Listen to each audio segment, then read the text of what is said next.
Hello, my name is Joshua, and I would like to talk about in this video a general understanding I have of human existence, but it's not really something of a purely philosophical idea, and it's not some. Well, so I'd put it like this: it rests. It's a summation or a synthesis of many different schools of thinking about things, and so the roots for many of these ideas have many of these ideas have. So I should say, many of these ideas have their roots in the work of Jaak Panksepp, of the work of Carl Jung, of Friedrich Nietzsche, Ludwig Feuerbach, and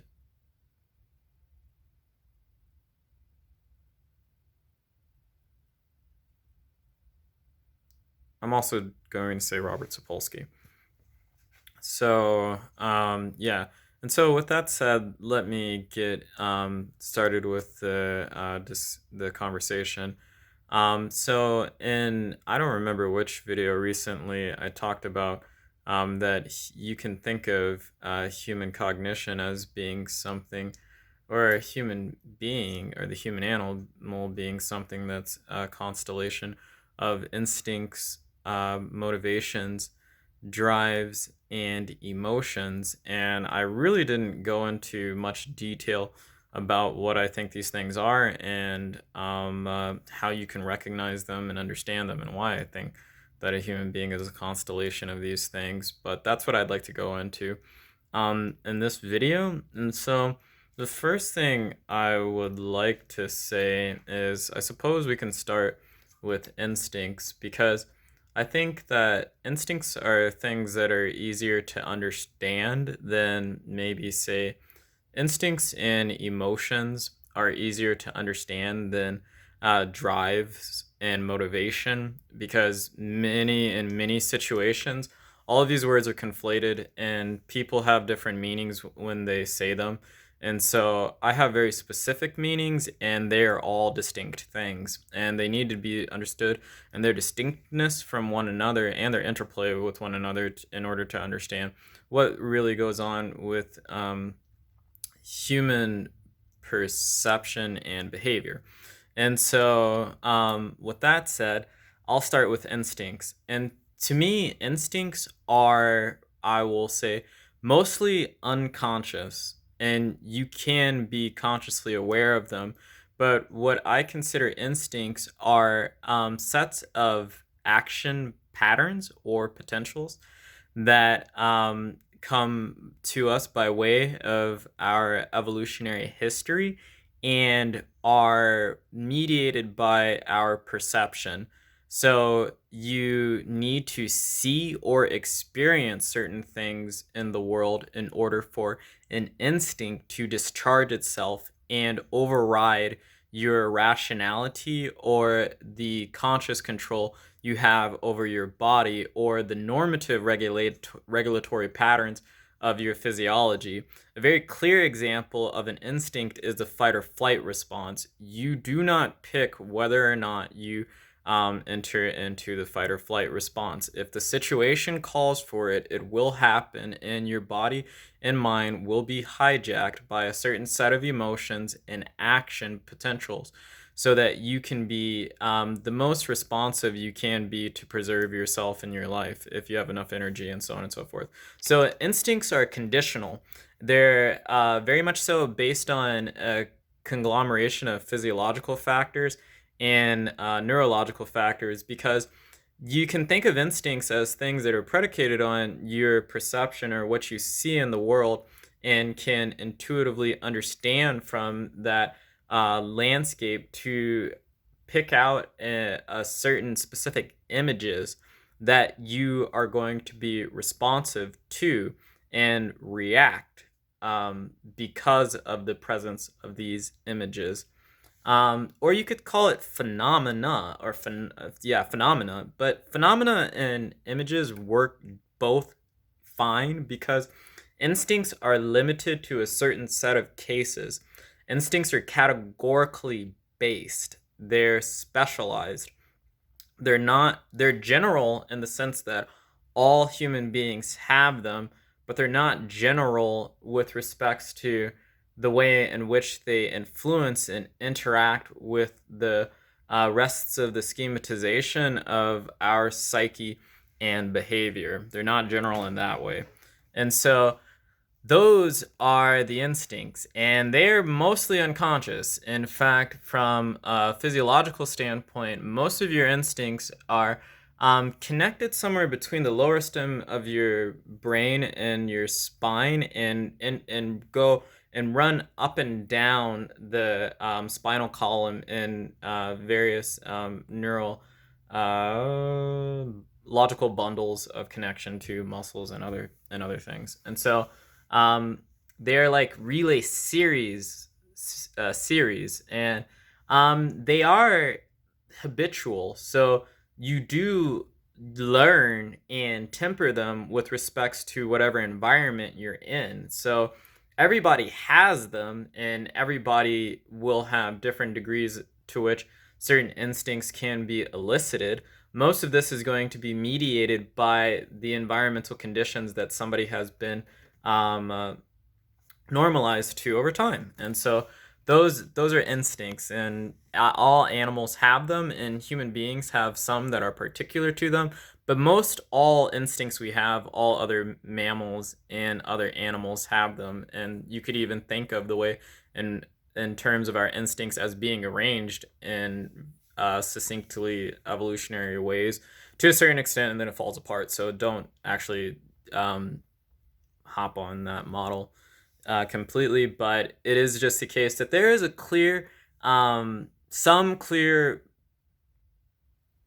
lines of organization in terms of what instincts are and how you can think of them. But generally, instincts are general specialized patterns of action and behavior that are responsive to certain images or phenomena in the environment. And I'm going to leave it there with instincts, because I think the thing that I think that clears up what instincts are, at least what I think instincts are.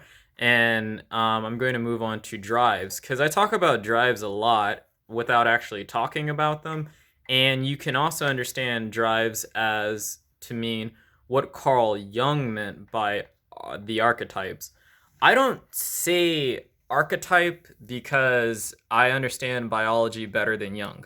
So that's not to be arrogant or something like that. You can read his volume 8 of his collective works on the collective unconscious and the archetypes, and he'll tell you right there that he really doesn't pay attention to the biological side of things because he doesn't feel competent enough to describe and formalize his ideas in biological terms. And so that's why he chooses the idea, borrows the word or the idea of archetype from St. Augustus. And so that's why he goes in that direction. I go in this direction in terms of drives, because I think of it in terms of how Jaak Panksepp would. So I'm mixing Jung and Jaak Panksepp and Nietzsche together to understand what drives are to a certain degree, and my own, like, based on what they've talked about and what I've read and what I can reason and from. So I'll be honest, I don't just read about human behavior. This is something I want to be true for all animals. And so that's also something I'll say about this. And so in this vein of thinking about drives, you can understand them from the standpoint of what Jung meant about archetypes. So when you think of the organization of the brain, not necessarily the mind, something about the architecture of the mind is based on the specific organizational makeup of the brain. And in this organizational, I suppose, scheme, you find that there are general ways in which information must be processed and understood. And as you look across each organism, each animals that have brains per se, or things fairly close to brains or analogous to brains, you will see that there's something about the way in which their brain is organized and arranged that makes them what they are. So, for example, I've said this in other videos. I know that there are people who have issues with my saying this, and it's honestly the reason for my saying this in terms of the literature and things like that is fairly complicated, but you can understand neurological arrangement in a certain way, such that you will see that, for example, dogs are more olfactorily organized in their neuronal circuitry than, say, we human beings are. And quite frankly, we have very similar neuronal organization to rats and mice, but many of the olfactory based neurological architecture that's present within their mind is absent within ours, where vision has a very funny dominance over uh, our perceptual landscape. But more so than just the pure neurological and biological makeup of the mind, there is something about us being human in that determining how we look at the world. You being the human you are makes up the image and why you see the world in the way you do. We don't really know exactly what's going on with, so for example, like color, the fact that our vision is very much so more enriched with color than, say, a dog's, because dogs color vision isn't as I'm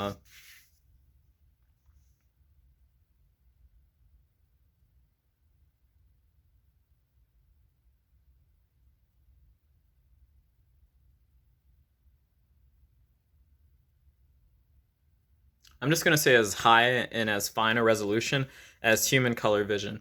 And nobody really knows why that's the case, but we assume that it's like precisely why that's the case. But we assume because we're fruit eating animals, or we were fruit eating animals across our evolutionary history, whether or not you're talking about chimpanzees or you're talking about human beings. We seem to have inherited those features to our understanding and vision of the world.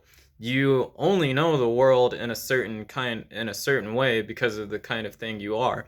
And this aspect of your cognition that determines your perception and how you actually see the world, the actual agents that construct your vision, these are what I call drives, or what Jung would call archetypes, and they're completely unconscious.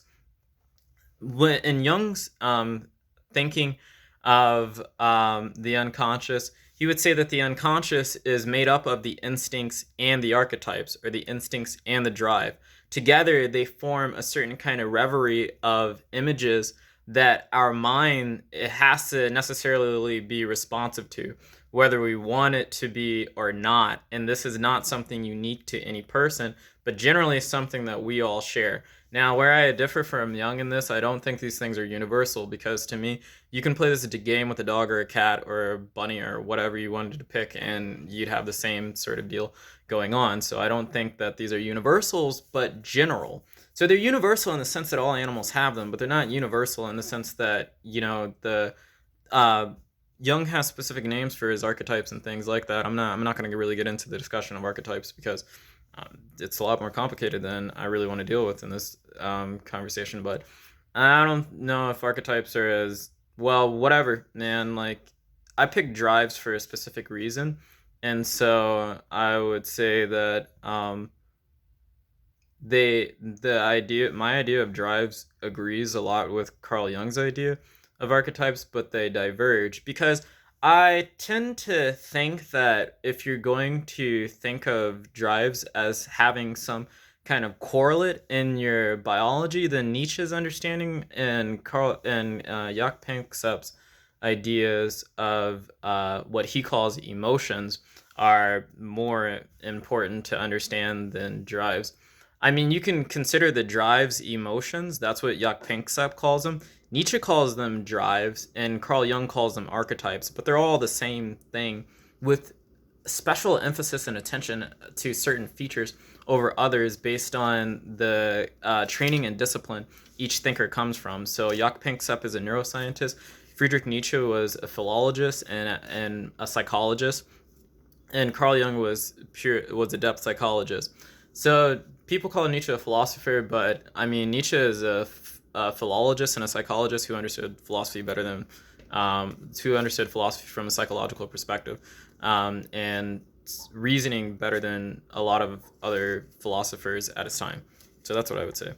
And so you can call it, I say Nietzsche's a thinker, a philosopher, whatever. So they're different. They have different trainings, different personalities, and different experiences, and existed at different times in the world. And so there are slight differences across their ideas, but the way in which you can synthesize them together is just under the banner of drives, which is basically what I've done. Because one thing that's important to know about drives is that they're responsible for emotion, similar with instincts. So the way in which you're mediated by drives and instincts are by way of, well, so you can call it, Jaak Panksepp would say they're feelings or neurotransmitters. I say emotions because they're things that are both conscious and subconscious to you. So you're not aware of all of the emotions that you have. You're not, because they're scripting you. And so they're really what tells you what's in the world. And so you only have these emotions mediating you based on the neurological architecture that comprises your physiological makeup, and the emotions in conjunctions with these instincts and drives are what make you a subject.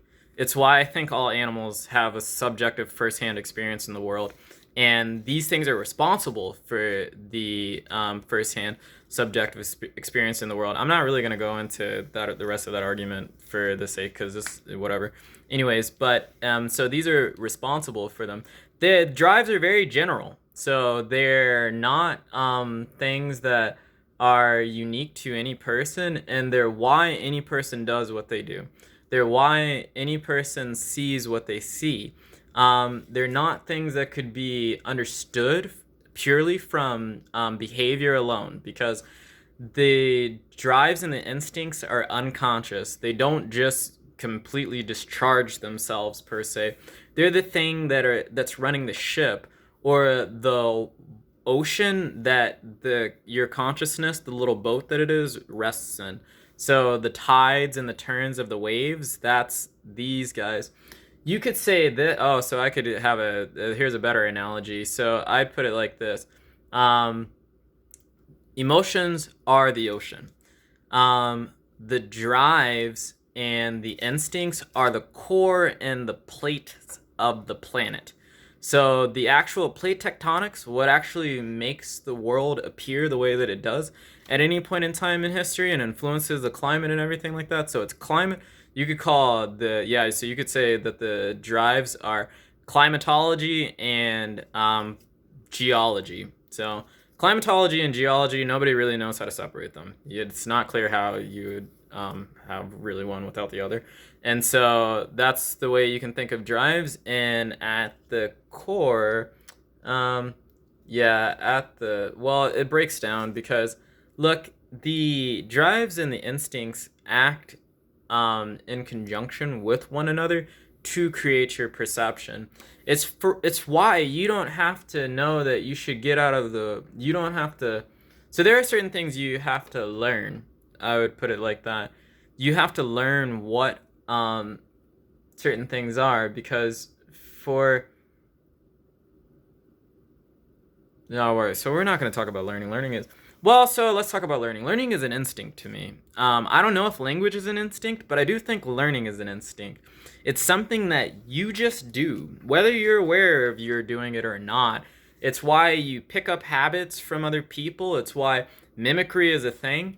I don't think mimicry is an instinct. I think learning is the instinct, and mimesis is the behavior which manifests it, or one of such behaviors that can manifest it.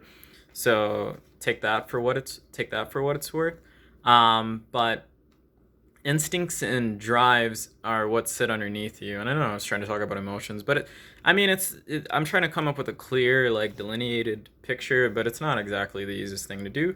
But let's just go ahead and stick with the emotions. So emotions are the messengers of the instincts and the drives, because you only understand what's going on by what you feel. And rationality is also why I believe all subjects have the ability to reason. Rationality is trying to make sense of what to do based on the competition of these drives and these instincts. That's all. Because they're not exactly, so as I was alluding to earlier, we share a lot of these things with other animals, and the only reason that they're the way that they are is due to evolution. So it's not like there's a complete coherency about the way in which they function or interact with one another, because depending on, I guess, the person, in terms of, genetic variation and so on and so forth, and the environment, the way in which your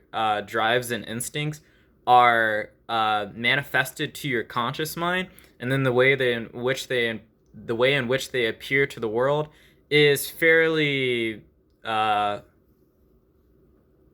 varied. It's not completely random, but you're not going to be able to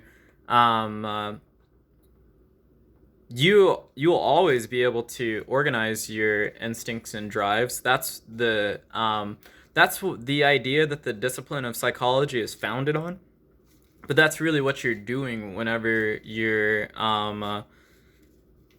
working on your psychology, per se, trying to organize your instincts and drives as a person, which is why I like Nietzsche's conception of it, because with Jung there's a harmony, and for Jung there are things that throw that harmony out of balance. I don't really know if there's a harmony to the instincts and drives in terms of the way they actually manifest themselves in your life and from the standpoint of your lived experience, and as you're observing children and other people in the world. So I would say that the reason why you have reason is because you have, say, for example, so every human being has a sex drive. Every human being has a social drive. And so every drive has its own set of emotions. So that's one thing you have to understand. So it's why emotions are competitive, and they're rarely monolithic. So even if you reference your own experience, rarely do you experience one emotion at any one time in any interaction. You have, if you're aware of your emotions, for a long time as a person, due to trauma and due to my own personality, I was not really aware of my emotions as they were actively taking place in me. I was relatively possessed by them to a certain extent, which is why I found Nietzsche and Carl Jung very influential as thinkers, because they helped me figure out myself. And so the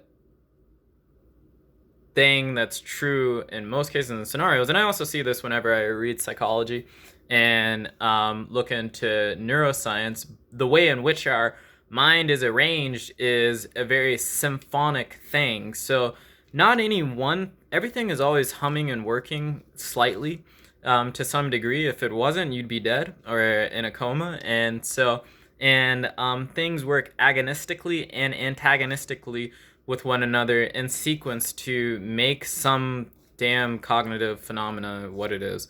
And so whenever you're experiencing your emotions, they're there because there are varying competing drives.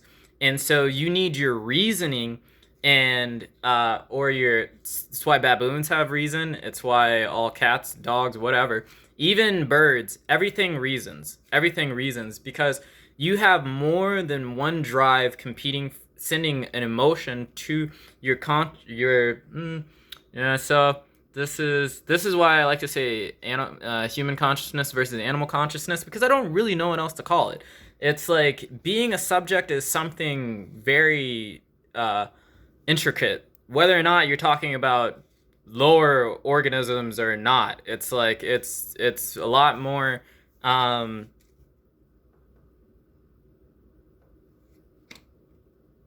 it's more like universally the case that all things reason to some degree. All things do, because they have a set of emotions that are competing with one another. And so you have to, depending on the animal, you have some things that are mediated more by instincts rather than drives.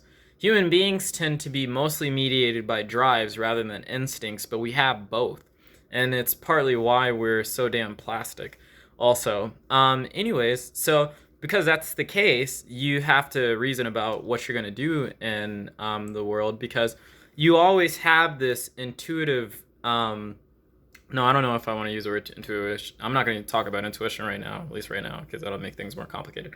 Okay, and so I mentioned, and so that's what's going on with motivations. And so, excuse me, emotions. And what I should talk about now is motivations. Motivation is probably the most trickiest thing to understand in terms of human cognition, because motivation is mostly something of an emergent phenomenon.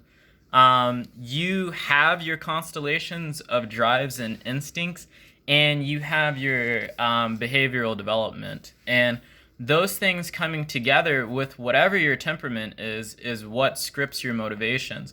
Your motivations are perceptually oriented, and they influence your behavior.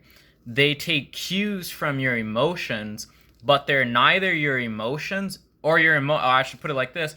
The emotions that you're experiencing at any one time, given the personality you have, determines your motivations. And motivations are not obvious. Motivations are not obvious because motivations are not based on a particular thing. So whatever motivation a person has at any point in time is up to a number of reasons, and you have some consistent motivations. Those things are a manifestation of your personality, because personality is something like the regularity of the emotions that you constantly experience on a daily basis. But those are not so where they come from, why they're like that, it's just so you have it the case that prenatal environments determine a lot, but why it's like that, I don't know. It's complicated, but it's the case that the motivational landscape is based on your emotions and your personality. And your personality is just basically the regulatory climate of your motivational landscape. What's regularly the motivational climate of you? That's your personality. And that's why I think behaviorism is stupid when thinking about personality, because personality is actually, why there is personality and where it comes from is very complicated, but personality is a lot simpler than understanding behavior, because behavior is something that is based on motivation, but not based on motivation alone, because your emotions and your instincts govern your behavior. A lot of things govern your behavior because you have social motivations. You have a whole set of behaviors that have nothing to do with your personal motivations whatsoever. And so because that's the case, it's really hard to look at behavior and understand what somebody's personality is. But you can look at a certain set of behaviors, like volitionally learned behaviors, and those will tell you what a person's personality is. So what somebody pains themselves to learn and what somebody pains themselves to do, that's more of an indication of their personality and their motivation. So I think personality is just motivation, but that's more of an indication of their personality than their behavior completely. Like behavior alone, just pure naked behavior is not a good indicator of what a person's personality is. And so, yeah, so that's what I'd say. So, in summary, you have instincts, which are specialized and based on and mediated by perception, and they're general, so all human beings have them, all animals have them. Drives are general, and they are the animating factors of the picture of your perception and the inclination of your behaviors. Motivation are and they both of instincts and